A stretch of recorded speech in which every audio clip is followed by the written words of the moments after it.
Hello student, how are you? I hope आप सब लोग अच्छे होंगे। Myself Vishal and I will teach you physics. Okay, so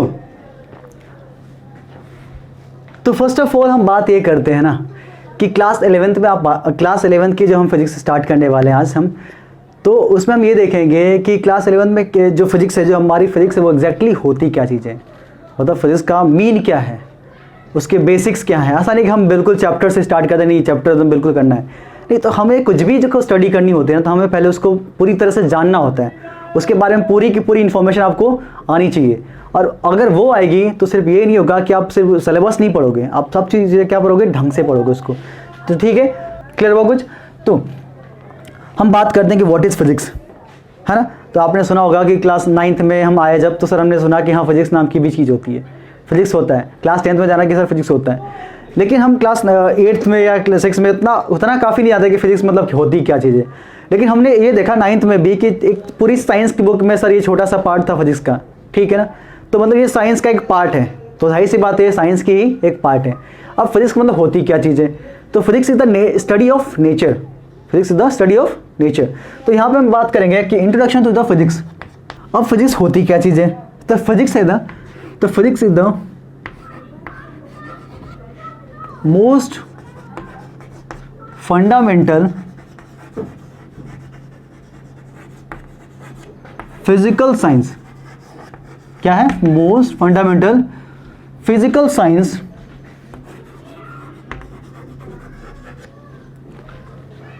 which concerned with the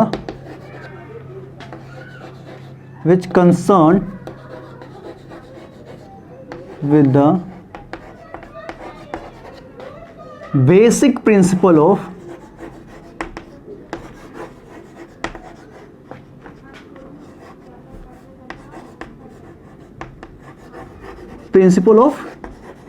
universe. Basic principle of universe मतलब क्या? कहने का मतलब ये है कि देखो यहाँ बोला ना कि physics is the most fundamental science, ठीक है ना, most fundamental science which concern with the basic principle of universe. अब बात ये है कि सर इसका कहने का मतलब क्या है, तो कहने का मतलब ये है कि physics is the study of nature.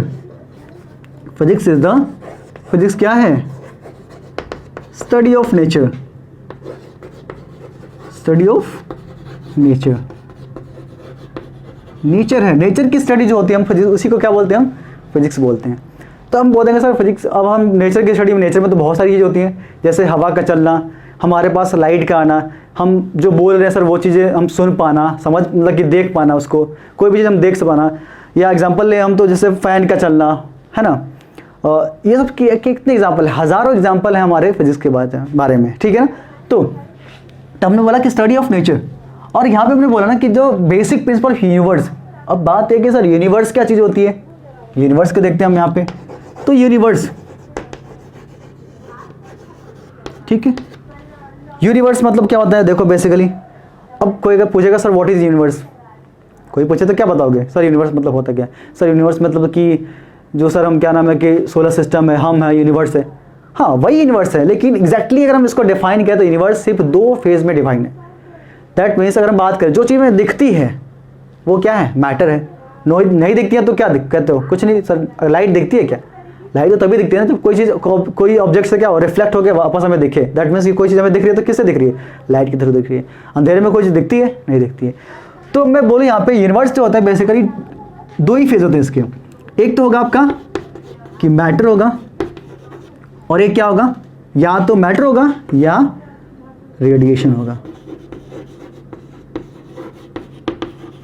मतलब बात करें जैसे मान लो कि कोई ये चौक है, ये क्या है, इसके पास मास है, मैटर है ना, कोई ना कोई मैटर। दैट मीन्स कि यूनिवर्स में जितनी, मतलब कि यूनिवर्स में या हमारे यहाँ जितनी भी चीज़ें हैं जो स्पेस ऑक्यूपाई करती हैं, जो दिखती हैं, वो सब क्या होती हैं, मैटर होती हैं। और हम बात करें हीट एनर्जी की, जो लाइट एनर्जी है वो क्या है, वो एक रेडिएशन है। दैट मीन्स कि या तो मैटर होगा या तो रेडिएशन होगा, ठीक है। तो ये होती है यूनिवर्स हमारी, इन 2 चीज़ों से मिलकर बनी है हमारी यूनिवर्स, या तो ये होगा या तो ये होगा, ठीक है, समझ में आ गया, ठीक है। अब बात करते हैं कि फिजिक्स के कितने मेन एरियाज हैं। दैट मीन्स कि फिजिक्स कितने पार्ट में डिवाइड हैं जो हम पढ़ने वाले हैं, ठीक है ना, क्लास 11th में एंड क्लास 12th में। ये पूरी एक ब्रीफ आपको समरी देगा। अब यहाँ पे तो बिल्कुल आप क्लास 11th में, ये तो हम फर्स्ट चैप्टर स्टार्ट नहीं करें, physical word and all that start ही नहीं करें, हम पहले ये देख रहे हैं कि फिजिक्स में चीज़ें होती क्या चीज़ें, हम फिजिकल वर्ड से स्टार्ट करेंगे, ठीक है ना। लेकिन पहले इसके पहले हम ये देख लें कि फिजिक्स में क्या क्या चीज़ें मेन होती हैं, ठीक है। तो फिजिक्स होते हैं मेनली 6 मेन एरियाज में डिवाइड है। बेसिकली कितने 6 मेन एरियाज में क्या है, physics divided in 6 main area, ठीक है। अब 6 मेन एरिया है क्या इसके चीज़, अब देखो अगर जो मैंने बुक स्टडी की है उसके अकॉर्डिंग तो यही है कि 6 मेन एरियाज में डिवाइड है। अब सभी बुक्स में क्या होती हैं, अलग अलग उनके टर्म्स लिखे हैं, लेकिन यहाँ जो मैं बताऊंगा वो सारे टर्म्स आप उसको समझ जाओगे, ठीक है ना, क्लियर हुआ। देखो तो पहले हम बात करेंगे यहाँ पे फर्स्ट वन, तो फर्स्ट वन का पहला जो पार्ट है वो होता है उसको क्लासिकल मैकेनिक्स। अब सर बात आ गई मैकेनिक्स, ये क्या हो गया सर, ये क्लासिकल मैकेनिक्स क्या होती है। हम यहाँ पे देखो क्लासिकल तो सर समझते हैं थोड़ा बहुत कि हाँ क्लासिकल मतलब जो सर ट्रेडिशनल हो, पुरानी हो, ओल्ड हो, उसको बोलते हैं क्लासिकल। यहाँ पे आपने पूछूं आपसे क्लासिकल मैकेनिक्स आप जानते हो, कहोगे सर हमने तो पढ़ा ही नहीं कभी, हमने तो कभी नहीं सुना इसके बारे में। मैकेनिक्स के बारे में बात करें तो आपने सुना होगा ना मैकेनिकल फोर्स है ना, तो वहीं से बात करें यहाँ पे। मैकेनिक्स मतलब कि जहाँ पे फोर्स की बात करें, फिजिकल फोर्स की बात करें, जहाँ पे किसकी बात करें, फोर्स की बात करें, और किसकी बात करें, मोशन की बात करें, और किसकी बात करें, मतलब मैकेनिक्स के अंदर क्या चीज़ें, ये क्या होता है मोशन, और किसकी बात करें, डिफॉर्मेशन की बात करें, है ना। अगर ये तीनों चीज़ की बात करें, है ना, मैटर के साथ बात करें, कि जाहिर सी बात है कि मोशन फोर्स किस पे लगाओगे, हवा में तो लगाना नहीं है, किस में लगाना है, किसी पार्टिकल पे लगाना है, किसी भी ऑब्जेक्ट पे लगाना है, ठीक है ना। अगर ये तीनों की स्टडी हो रही है तो उसको हम बोलते हैं क्लासिकल मैकेनिक्स। अब क्लासिकल क्यों बोलते हैं इसको, मैकेनिक्स हमने बोल दिया, क्लासिकल हमने इसलिए नाम दिया क्योंकि ये जो फिनोमिनास थे, या जैसे मान लो कि किसी कार का चलना, है ना, जैसे मान लो कि हम क्या कर रहे हैं, कुछ भी चीज़, जैसे ना सेब का गिरा था ना न्यूटन के सर पे, ठीक है ना, सेब किसके थ्रू गिरा था, जैसे कोई भी चीज़ हम ऊपर थ्रो करते तो नीचे आती है, तो इन सब की जो स्टडी होती है वो किसके बेस पे, किस लॉ पे बेस्ड है, उसको वो किस पे है, न्यूटन के लॉ पे बेस्ड है। So that's why classical mechanics को हम बोलते हैं न्यूटोनियन मैकेनिक्स। क्या बोलते हैं इसको, न्यूटोनियन मैकेनिक्स। अब मतलब कि अब न्यूटोनियन मैकेनिक्स क्या होती है, इसमें हम क्या क्या स्टडी करते हैं सर, इस क्लासिकल मैकेनिक्स के अंदर हम क्या क्या स्टडी करते हैं और किस टर्म का स्टडी करते हैं। अगर हम बोले इन शॉर्ट में, ये क्या थी, मैकेनिक्स थी, लेकिन क्लासिकल मैकेनिक्स की स्टडी क्या होती है, तो आपको बता दो यहाँ पे कि जब पार्टिकल क्या करे, जब when the particles speed is very very less than the speed of light, क्या हो वो स्टडी, मतलब the study in which the speed of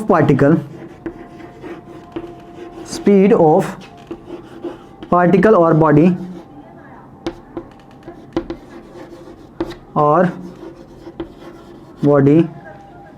is very less than the speed of light. कहने का मतलब क्या हो, हमने जो स्टडी की थी ना, आपने बोला था ना कि आपने इसको स्टडी कर रखा है, तो आपने क्या स्टडी कर रखा था, हमने सर कार की स्पीड हमने मेजर की थी, हमने साइकिल की स्पीड मेजर की थी, हमने सर किसी प्लेनेट की स्पीड को हमने मेजर की थी, ये सब स्टडी हमने किया था। तो ये सब मतलब कि जिसमें क्या हो, पार्टिकल की जो स्पीड हो, स्पीड ऑफ लाइट से। अब बात है सर स्पीड ऑफ लाइट कितनी होती है, तो हमने इसको डिनोट करते हैं c से, और ये कितनी होती है 3 × 10⁸ मीटर पर सेकेंड। इतनी ज़्यादा होती है स्पीड किसकी, लाइट की, इतनी ज़्यादा होती है। अब यहाँ पे बात करते हैं, यहाँ पे देखो, तो किसी भी पार्टिकल, जैसे मान लो हमारे पास कार है, ठीक है, तो इसकी स्पीड कितनी होगी, किसी एरोप्लेन की बात कर लेते हैं, एरोप्लेन कैसे बनेगा,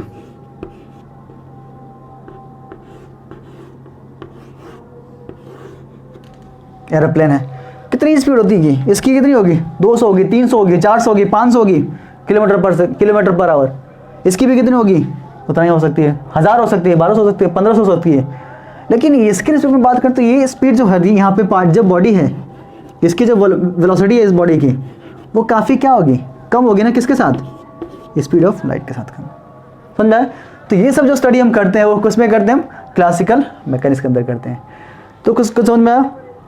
जैसे अगर हम क्लास 11th की बात करें तो क्लास 11th में पूरी फर्स्ट बुक जो होगी आपकी, उन सब की जो स्टडी होगी, पूरी first book and second book के कुछ चैप्टर्स जो होंगे वो सब किसकी स्टडी होगी, क्लासिकल मैकेनिक्स की होगी। और ये सारे प्रिंसिपल किस पे बेस्ड होंगे, मैक्सिमम प्रिंसिपल उसके न्यूटन के लॉ के ऊपर बेस्ड होंगे, न्यूटन लॉ पे बेस्ड होंगे, ठीक है ना, न्यूटन लॉ पे बेस्ड होंगे, ठीक है। तो न्यूटन कौन था बताइए सबको, न्यूटन एक महान साइंटिस्ट थे जिन्होंने फालतू की फिजिक्स बना रखी, ठीक है। तो आई थिंक समझ में आ गया यहाँ तक। अब उसके आगे हम देखते हैं।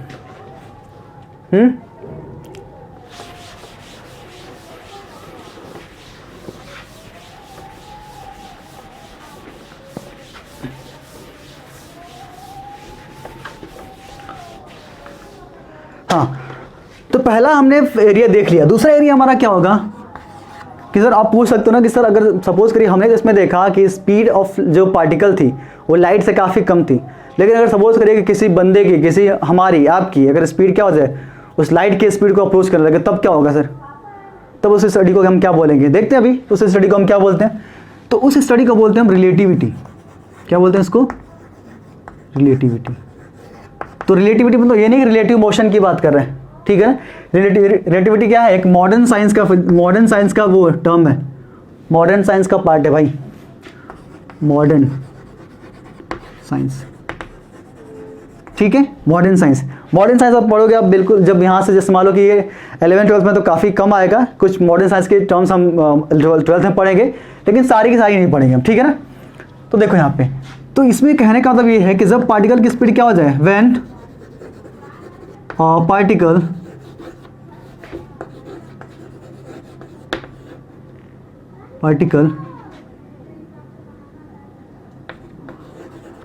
approaches to the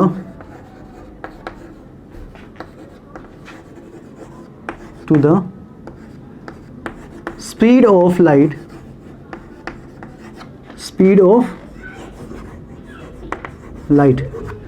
मतलब कि वो स्टडी जिसमें क्या हो, पार्टिकल की जो स्पीड हो किसको अप्रोच करने लगे, लाइट की स्पीड को अप्रोच करने लगे, तो उस टाइम की जो स्टडी होगी वो उसको क्या बोलेंगे, रिलेटिविटी बोलेंगे। अब बात है कि सर इसमें क्या क्या टर्म्स है, मतलब इसको हम कैसे समझें। ये तो हमने बोल दिया आपने कि हमने इसको सीख लिया, देख लिया, लेकिन इसको समझे कैसे। जैसे मान लिया यहाँ पे दो बंदे हैं, ठीक है, दो बंदे, एक हमारा है जेम्स, ठीक है, दूसरा है आपका बॉन्ड, ठीक है, ये बॉन्ड है, एक है जेम्स एक है बॉन्ड, ठीक। तो ये दोनों मतलब जुड़वा भाई थे, ठीक है ना, दोनों क्या थे, ट्विंस थे। तो इसका जो काम था ये घर पे रहता था, ये एट होम, और ये क्या था, एस्ट्रोनॉट था। क्या था, एस्ट्रोनॉट था, मतलब स्पेस में इसको जाना पसंद था, मतलब स्पेस में रहना चाहता था ये, ठीक है। तो हुआ ये कि ये क्या था, घर पे था। अब इसकी स्टडी मतलब ये मान लो कि किसी प्लेनेट पे जा रहा था, और वो प्लेनेट क्या था, काफ़ी ज़्यादा दूर था। सब काफ़ी ज़्यादा दूर होगी तो क्या होगा, उसको पहुंचने के लिए बहुत स्पीड चाहिए ना, कि जब वो जल्दी पहुंच सके वहाँ पे। तो उसने क्या किया, ऐसा कोई शिप बनाया, ऐसा कोई यान बनाया उसने अपना, कि जिसकी स्पीड काफ़ी ज़्यादा थी, और वो किसको अप्रोच करने लगी, दैट मीन्स कि जो इसका शिप था, स्पेस शिप था, उसकी जो स्पीड थी वो अप्रोच करने लगी किसको,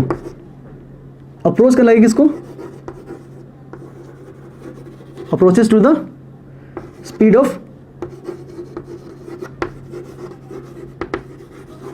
लाइट को अप्रोच करने लगा। तो जब ये वहां से रिसर्च करने के बाद वापस आया, तो जब ये घर पे आया तो इसने ये पाया कि दोनों के अंदर, मतलब कि इसके और इसके अंदर दोनों में क्या थे, फिजिकल चेंजेस क्या थे, काफ़ी अलग थे, काफ़ी डिफरेंट थे। आप सोचोगे ना सारे फिजिकल चेंजेस होंगे कैसे ये चीज़ें, तो हम देखा ही कि ये जो था ये ज़्यादा मतलब बूढ़ा हो चुका था, सपोज करो मान लो बूढ़ा हो चुका था, और ये अभी भी क्या था, यंग था। मतलब ये होगा कि कहीं ना कहीं अगर हम क्या करें, किसी भी पार्टिकल की स्पीड इतना ज़्यादा हो जाए तो क्या होगा, वो ज़्यादा डिस्टेंस कवर करें ना कम टाइम में। मतलब यहाँ पे टाइम में क्या होगा, दैट मीन्स कि अगर बहुत ज़्यादा हो जाए टाइम क्या होगी, कम होने लगी ना उसके लिए। तो ये सब आगे की चीज़ें हैं, बस इसको बेसिक समझो, यही कि रिलेटिविटी में क्या पढ़ोगे हम, पार्टिकल की स्पीड किसको करे, अप्रोच करे किसको, स्पीड ऑफ लाइट को। तो ये स्टडी किसकी होगी, रिलेटिविटी की होगी। तीसरा पॉइंट हमारा यहाँ पे है थर्मोडायनेमिक्स की बात करेगा, थर्मोडायनेमिक्स।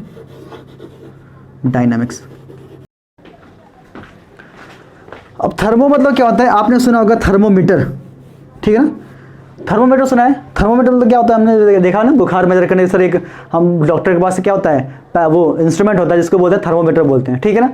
तो थर्मो मतलब क्या होता है कि वो सर टेम्परेचर को मेजर करता है, मतलब कि सर थर्मो मतलब होगा, थर्मो मीन्स सर जिसमें टेम्परेचर की बात करें, टेम्परेचर की बात करें। टेम्परेचर का मतलब क्या होता है, आपने देखा होगा ना कि सर्दियों में टेम्परेचर क्या होता है, कम होता है, गर्मियों में क्या हो रहा है, इस टाइम बढ़ रहा है टेम्परेचर, मतलब गर्मियों में बढ़ता है, सीधी सी बात है। तो जहाँ पे टेम्परेचर था मतलब कि टेम्परेचर, और क्या इसका मतलब होता है, हीट की बात करना। हीट मतलब बोलते हैं ना सर कि हम हाथ को रब करें तो हीट हो जाता है, बोलते हैं ना हीट हो गया। हमें जैसे पानी को बॉयल करते तो क्या करते हो, हीट करते हो उसको। जब हम हीट करते हैं तो उसका क्या होता है, टेम्परेचर राइज करने लगता है। जब उसको ना देखा, जब हीट करने क्या होगा, टेम्परेचर मतलब कि थर्मो मतलब कि वो साइंस है जिसमें टेम्परेचर की बात करें, हीट की बात करें, एनर्जी की बात करें। और डायनेमिक्स मतलब क्या हो गया, डायनेमिक्स मतलब होता है कि आपका मोशन की बात करना, मोशन मतलब यहाँ पे वो साइंस जिसमें ये सब स्टडी करें, हीट की बात करें और उसके मूवमेंट की बात करें। आपने देखा होगा ना कि हम क्या करते हैं, जैसे मान लो कोई वार्म बॉडी है तो उसको हम टच करते हैं तो क्या होता है, उसकी हीट हमारे अंदर आती है। या मान लो कोई हमने जैसे एक ठंडा एक ब्लॉक था, एक गर्म ब्लॉक था, उसको पास में रखा, देखा ना कि वो दोनों एक बार देखेंगे दोनों की जो टेम्परेचर होगा लगभग सारा सेम हो जाएगा। या ग्लास का दूध है, उसको हम रख दिया तो क्या होगा, कुछ देर बाद वो ठंडा हो जाता है। क्यों, क्योंकि हीट को अपने क्या करता है, रेडिएट कर देता है। तो जो इस तरीके के, दैट मीन्स कि हीट का, टेम्परेचर का और मैटर के साथ जो इंटरेक्शन होगा उसके बिहेवियर को हम पढ़ते हैं थर्मोडायनेमिक्स में पढ़ते हैं, ठीक है। इतना समझ में आया। तो ये आपकी तीसरी ब्रांच थी। उसके बाद हमारा कौन सा होगा,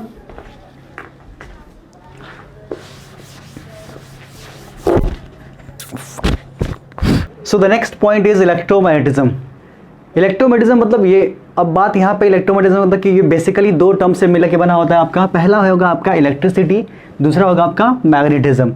अब कहोगे सर ये इलेक्ट्रोमैग्नेटिज्म एक वर्ड क्यों है, तो आपको बता दूं, आपने क्लास 10th में जब स्टार्टिंग किया होगा तो वो पहला जो चैप्टर पढ़ा होगा आपने फिजिक्स के अंदर, वो था इलेक्ट्रिसिटी के बारे में, करंट के बारे में स्टडी की होगी आपने, ओम्स लॉ के बारे में स्टडी किया होगा आपने, कंडक्टर इंसुलेटर के बारे में स्टडी किया होगा। दैट मीन्स वहाँ पे कहीं ना कहीं आपने देखा होगा कि चार्ज का फ्लो, दैट मीन्स इलेक्ट्रॉन के फ्लो के बारे में स्टडी की होगी। तो उस इलेक्ट्रॉन के फ्लो की स्टडी आपने किया होगा तो उसमें इलेक्ट्रिसिटी आपने देख लिया। अब बात है कि मैग्नेटिज्म का टर्म कैसे आया। तो मैग्नेटिज्म आपको बता दूं कि आपने देखा होगा, बहुत ही सिंपल एग्जांपल लेते हैं आपका जनरेटर और मोटर का। तो आपने देखा ना, जनरेटर मतलब क्या होता है, जो इलेक्ट्रिसिटी क्या करता है, प्रोड्यूस करता है, मतलब कि मैकेनिकल एनर्जी को कन्वर्ट किस में करता है, इलेक्ट्रिकल एनर्जी में कन्वर्ट करता है। वहीं मोटर की बात करें तो उसका सीधा रिवर्स है, जो क्या करता है, इलेक्ट्रिकल एनर्जी को कन्वर्ट करता है किसके अंदर, मैकेनिकल एनर्जी के अंदर करता है। तो वो जो प्रिंसिपल था आपने देखा होगा, उस प्रिंसिपल पे कि वहाँ पे जो किसी भी कंडक्टर के अंदर कॉइल होगी, देखा होगा ना, कोई वो कंडक्टिंग कॉइल होती है, वो किसी मैग्नेटिक फील्ड के अंदर क्या करती है, अगर रोटेट करती है तो क्या जनरेट करती थी, इलेक्ट्रिसिटी जनरेट करती थी। लेकिन वही हम बात करें कि अगर किसी मैग्नेटिक फील्ड के अंदर, मतलब कि मैग्नेट के अंदर, आपने देखा, ये भी देखा होगा कि सर जब कभी भी दो कंडक्टिंग वायर में करंट फ्लो करती है तो वो कभी कभी देखा कि वो आपस में अट्रैक्ट भी होते थे और कभी कभी रिपेल भी होते थे। मतलब ये कहीं ना कहीं कि जहाँ भी इलेक्ट्रिसिटी की प्रॉपर्टी होगी, स्पॉन्टेनियसली वहाँ पे मैग्नेटिज्म की प्रॉपर्टी आ जाएगी। अब बात एक थी कि इलेक्ट्रिसिटी क्या थी, तो आपने पढ़ा होगा करंट के बारे में। तो करंट क्या था, the flow of charge. Charge क्या मतलब क्या, इलेक्ट्रॉन की बात करें, electron with respect to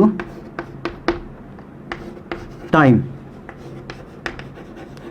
with respect to time, यही तो हमारी करंट थी ना। दैट मीन्स कि अगर हम बात करें I इक्वल्स टू, तो ये क्या था हमारा Q/T था ना, दैट मीन्स कि फ्लो रेट। तो मतलब ये कहीं ना कहीं ये Q क्या था, तो ये चार्ज की बात कर रहा था। ये क्या है, चार्ज है ना, चार्ज की बात कर रहा था। तो चार्ज की मतलब कि यहाँ पे मतलब इलेक्ट्रोमैग्नेटिज्म के अंदर जो भी हम स्टडी करेंगे वो चार्ज की स्टडी होगी। वो चार्ज होगा, एक बार कभी रेस्ट पे होगा, एक बार कभी मोशन में होगा, एक बार वो एक्सेलरेट करेगा। तो ये तीनों मतलब कि ये कई सारे उसके सेगमेंट होंगे, कई सारे उसके पार्ट होंगे। तो इसकी स्टडी हम क्लास 12th में करने वाले हैं। सो ये यहाँ पे मैं बेसिकली आपको बता दूँ कि इलेक्ट्रोमैग्नेटिज्म एक क्या है, जिसमें हम करंट की बात करें, ठीक है ना। वो स्टडी क्या होती है, इलेक्ट्रोमैग्नेटिज्म होती है, ठीक है ना। जैसे एग्जांपल में ले तो हम हज़ारों एग्जांपल होंगे आपके, जैसे कि हम फ़ैन का एग्जांपल लें, मोटर का एग्जांपल लें, ठीक है ना।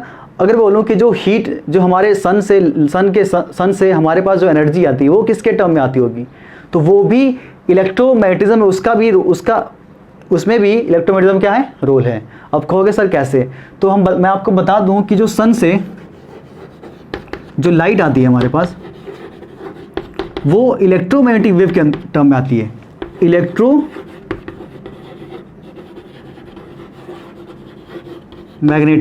वेव में। अब इलेक्ट्रोमैग्नेटिक वेव क्या होती है, तो ये क्लास 12 की जो बेसिक समरी ये जान लो कि इलेक्ट्रोमैग्नेटिक वेव मतलब कि जहाँ पे इलेक्ट्रिसिटी और मैग्नेटिक फील्ड का क्या हो, उसमें फ्लक्चुएशन होती है, तो उसके थ्रू एक वेव जनरेट होती है, उसको बोलते हैं इलेक्ट्रोमैग्नेटिक वेव। तो ये सारे एग्जांपल हैं आपके इलेक्ट्रोमैग्नेटिक वेव के, जो स्टडी करेंगे हम इसके अंदर, ये सब चीज़ें स्टडी हम इसके अंदर करेंगे, ठीक है। दूसरी बात हम करते हैं, दैट मीन्स कि द नेक्स्ट पॉइंट क्या था आपका, नेक्स्ट पॉइंट दैट मीन्स कि ये था। अब उसके बाद जब आप क्लास 10th में पढ़ा होगा, इलेक्ट्रिसिटी पढ़ने के बाद, मैग्नेटिज्म की प्रॉपर्टी पढ़ने के बाद, जो मोटर जनरेटर ये सब लॉज पढ़ने के बाद आपने पढ़ा होगा ऑप्टिक्स के बारे में। ऑप्टिक्स मतलब कि आपने लाइट के बारे में पढ़ा होगा।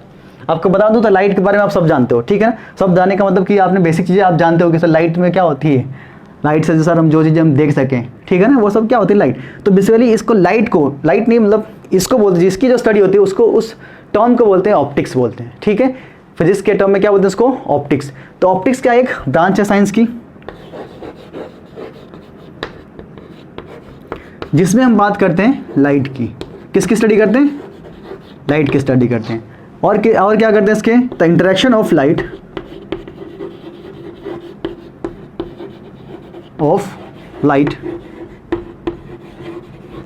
With matter.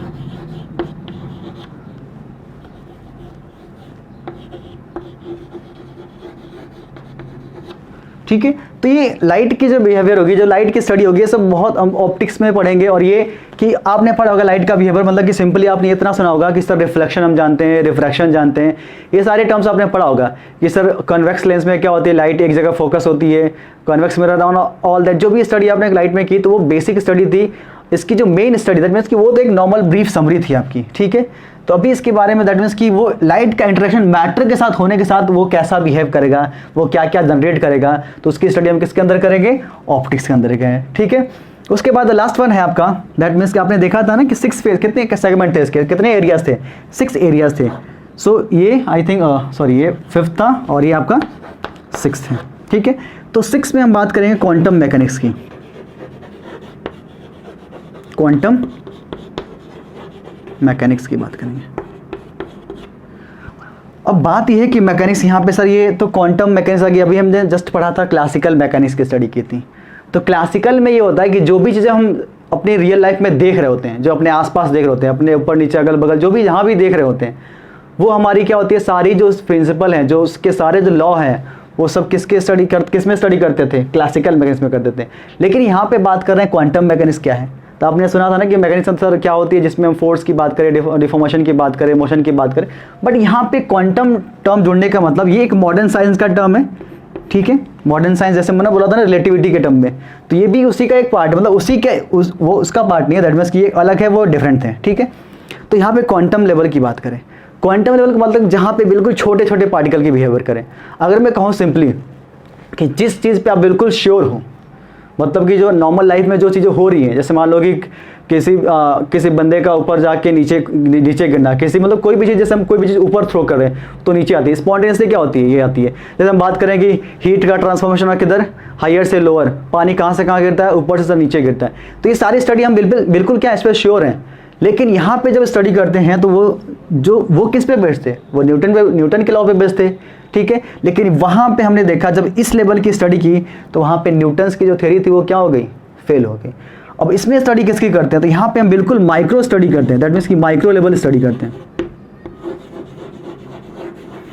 Micro level study मतलब क्या होगा कि जहाँ पे हम छोटे छोटे पार्टिकल्स, अगर बात करो सबसे स्मॉलेस्ट पार्टिकल की हम बात करें जो एग्जिस्ट करता है, जो जिसकी स्टडी हम कर चुके हैं, तो वो बेसिकली क्या होते हैं आपके इलेक्ट्रॉन, प्रोटॉन एंड न्यूट्रॉन की हमने बात कर रखी है।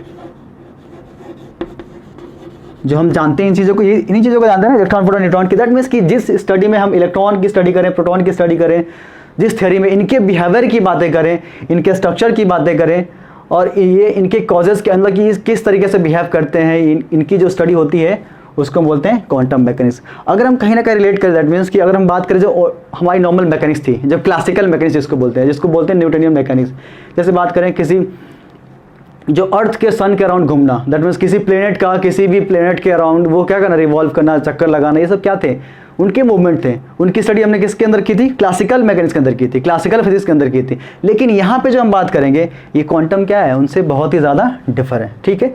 तो ये क्वांटम लेवल की स्टडी में क्या होगा। अब हमने एक और टर्म देखते हैं, जैसे हमने बात करते हैं ना कि अगर हम क्या करें कि दो बिल्कुल आइडेंटिकल एक्सपेरिमेंट कंडक्ट करें, क्या करें, बिल्कुल दो आइडेंटिकल मतलब एक जैसा ही करें, तो हमें रिजल्ट क्या होगा, एक जैसा ही मिलेगा। लेकिन क्वांटम लेवल की जब हम बात करते हैं तो अगर आप बिल्कुल एक आइडेंटिकल क्या करोगे, अगर हम आइडेंटिकल एक्सपेरिमेंट करते भी हैं तो वो हमें आइडेंटिकल रिजल्ट नहीं देगा। इट मे बी पॉसिबिलिटी कि क्लासिकल में दे रहा हो, लेकिन क्वांटम में क्या होगा, वो डिफर हो जाएंगे। दैट मीन्स कि जो हमने अब तक देखी थी, जो अब तक हमने पढ़ा था, वो सब क्या हो जाते हैं, यहाँ पे फेल हो जाती हैं। जिस पे हम श्योर हैं वो भी क्या होती हैं, इस पे फेल हो जाती हैं। सो ये बेसिकली एक 6 एरियाज थे, दैट मीन्स कि 6 सेगमेंट में जो हमारी फिजिक्स है वो डिवाइड है, और बाकी ये अलग अलग बुक्स के अलग अलग टर्म्स है इसमें, ठीक है। बट मेनली ये चीज़ें आपको हर जगह आप इसको देख सकते हो, ठीक है। सो आज के लिए सिर्फ इतना ही। तो हम नेक्स्ट लेक्चर से स्टार्ट करेंगे क्लास 11th का एनसीईआरटी से आपका फर्स्ट चैप्टर फिजिकल वर्ल्ड, ठीक है। सो आज के लिए इतना ही। Thank you and good luck.